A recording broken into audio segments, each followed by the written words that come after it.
Welcome to First Unitarian Society of Minneapolis, the birthplace of congregational humanism.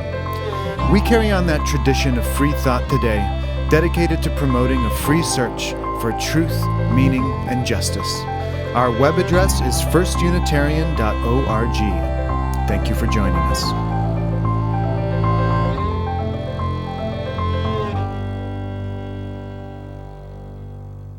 I am glad to be with you. I am proud to be a UU humanist, and I am proud to be the executive director of the American Humanist Association. We work to build community and positive identity for the 45 million Americans who believe science tells us what's real and empathy tells us what's right. And we mobilize them to fight for the separation of church and state and social justice, or as the Trump administration calls it, terrorism.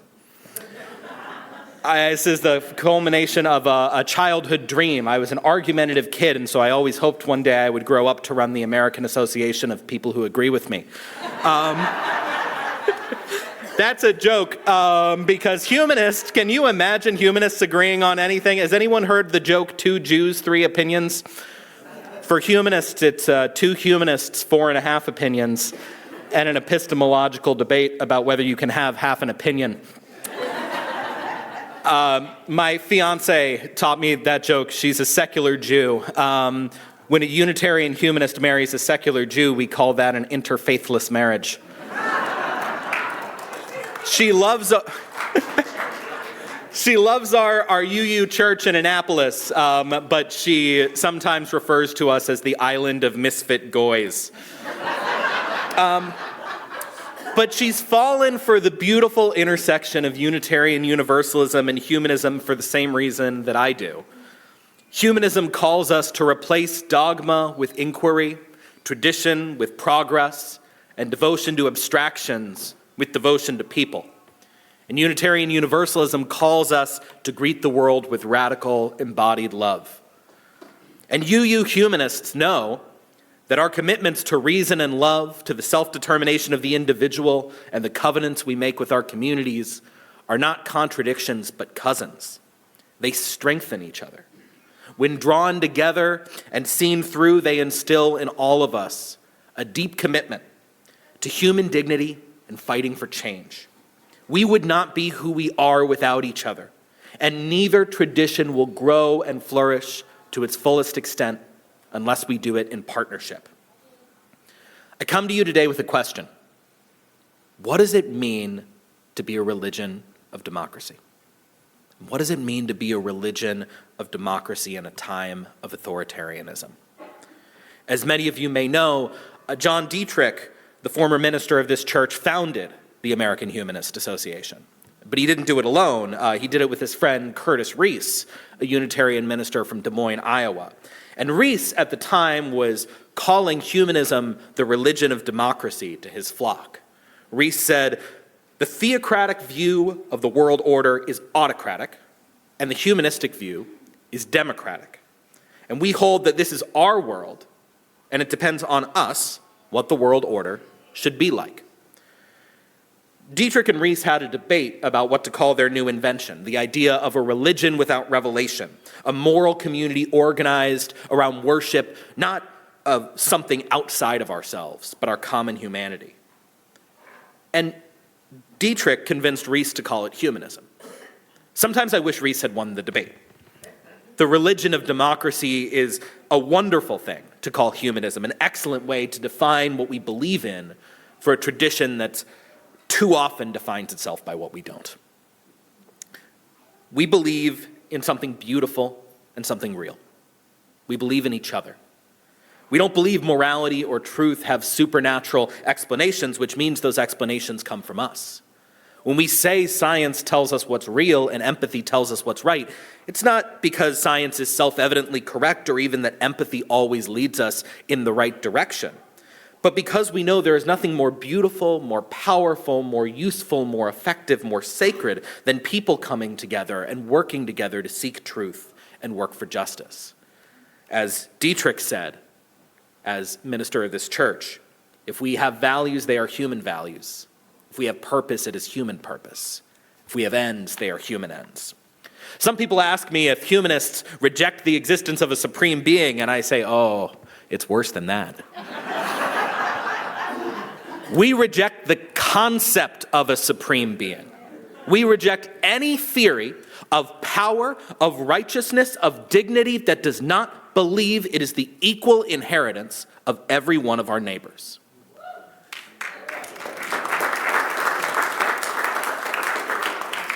The authoritarian movements trying to drag this country backward operate on the premise that we are born broken.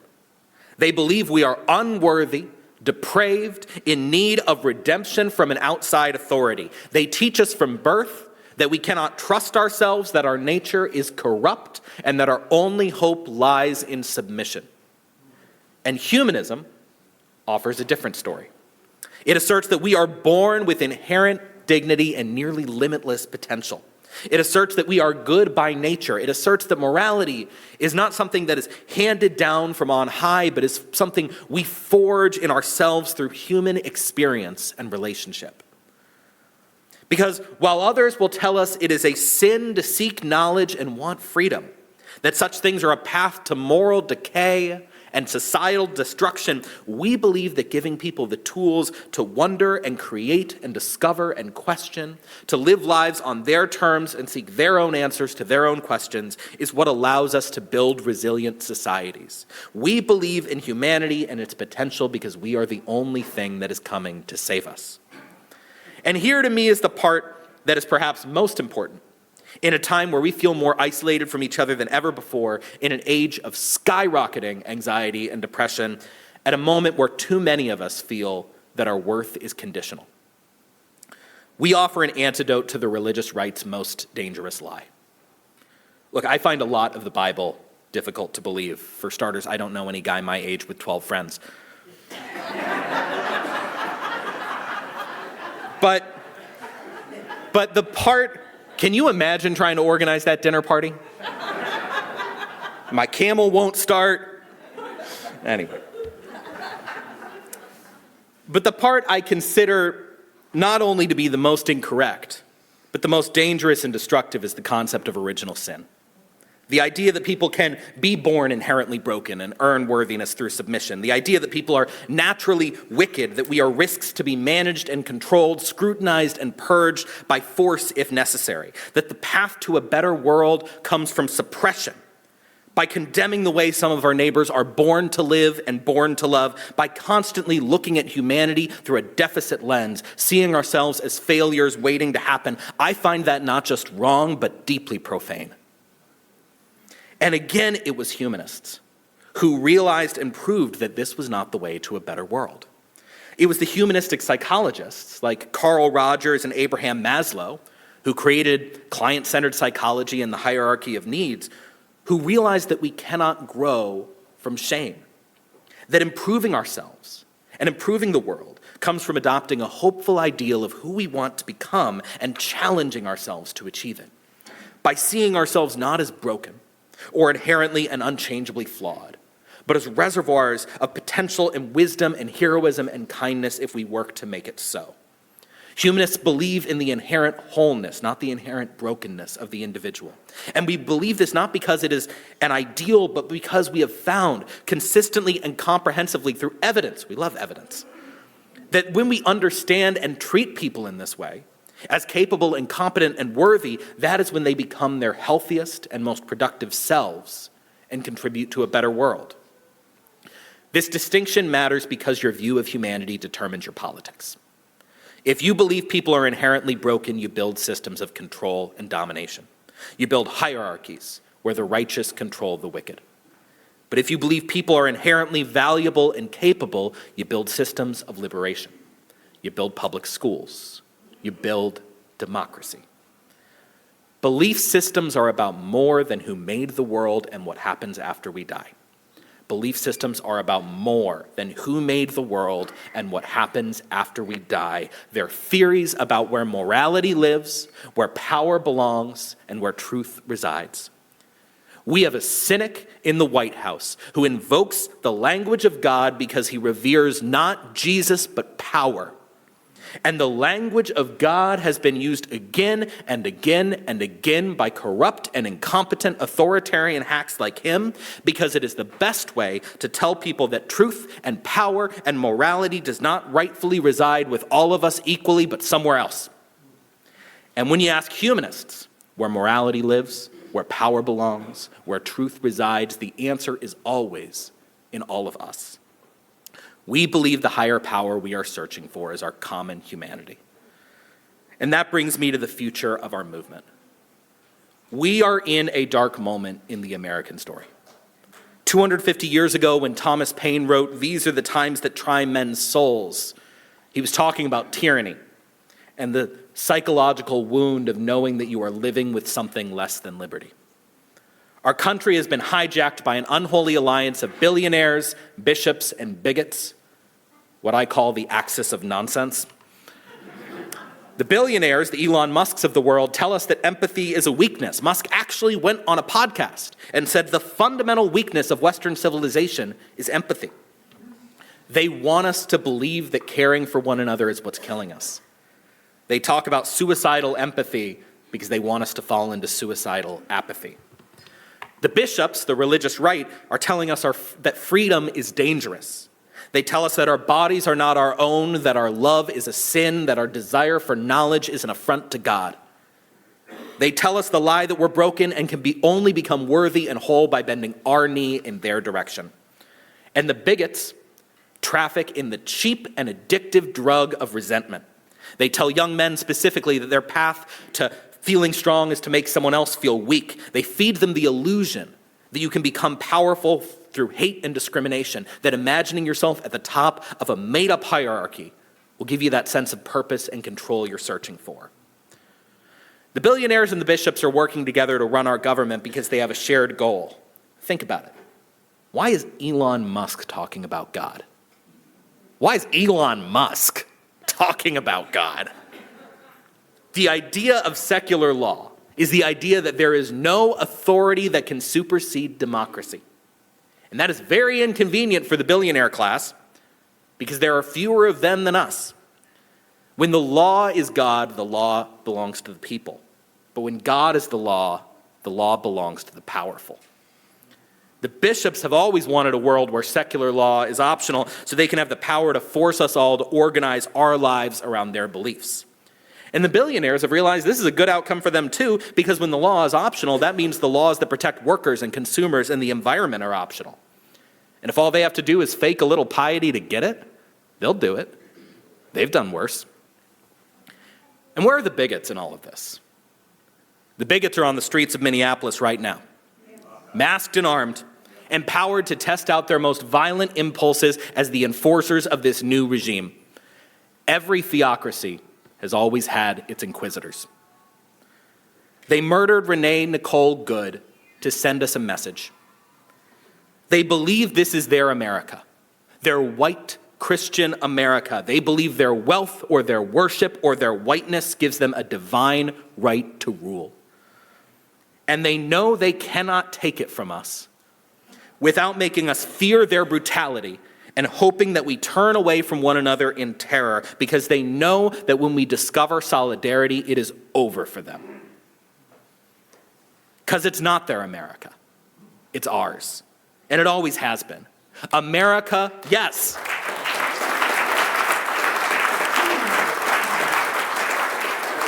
America belongs to the people who revere democracy, not authoritarianism. We, Unitarian Universalists and humanists like Thomas Paine and Thomas Jefferson, who wrote the promise of democracy into existence, the humanists like Frederick Douglass and Elizabeth Cady Stanton and Gloria Steinem, who fought to make it real, we are what makes America great, and we always have been.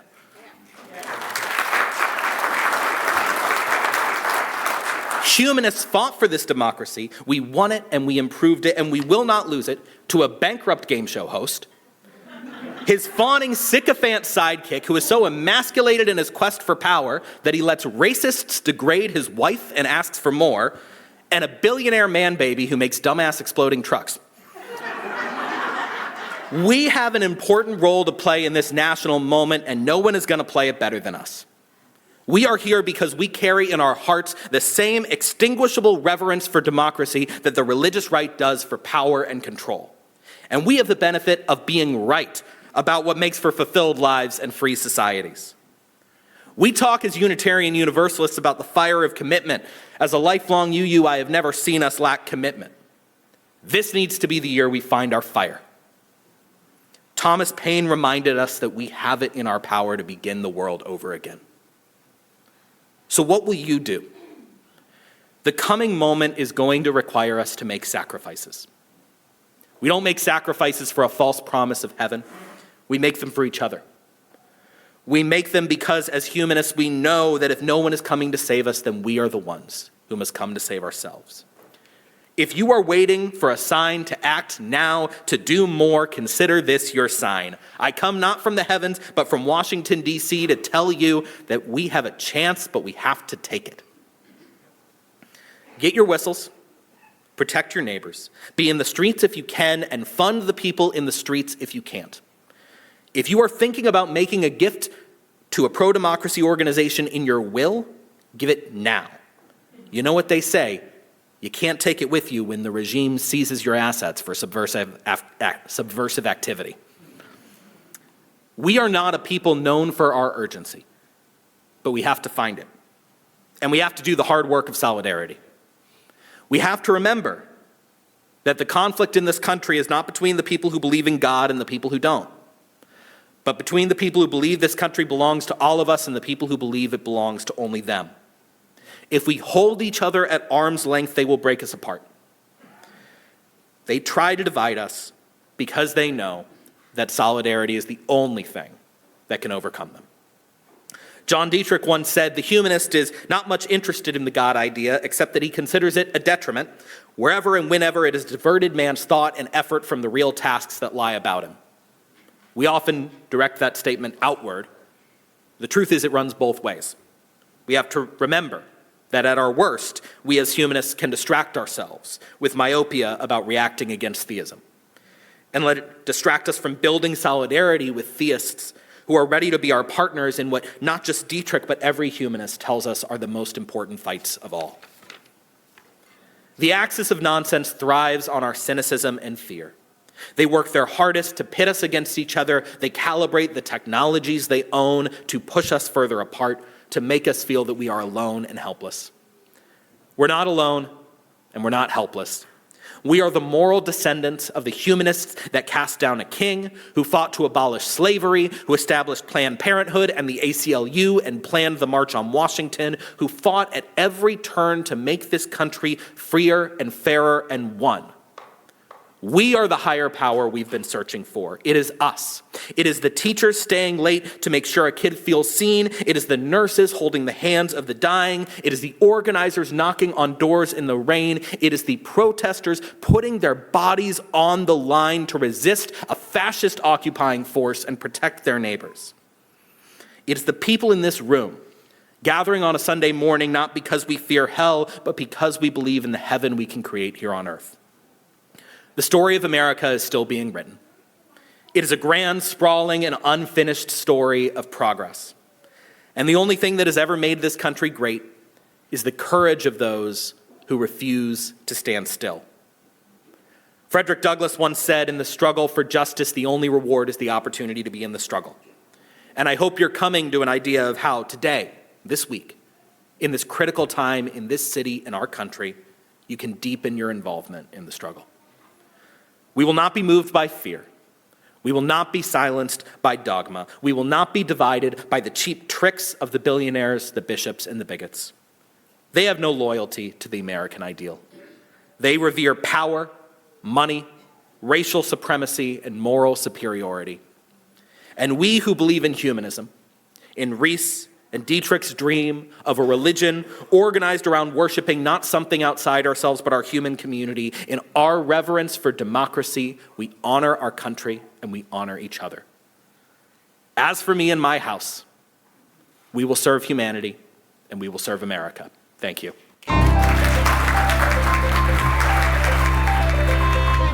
Thanks for listening. You can find much more about humanism and what's happening at First Unitarian Society of Minneapolis by visiting our website at firstunitarian.org.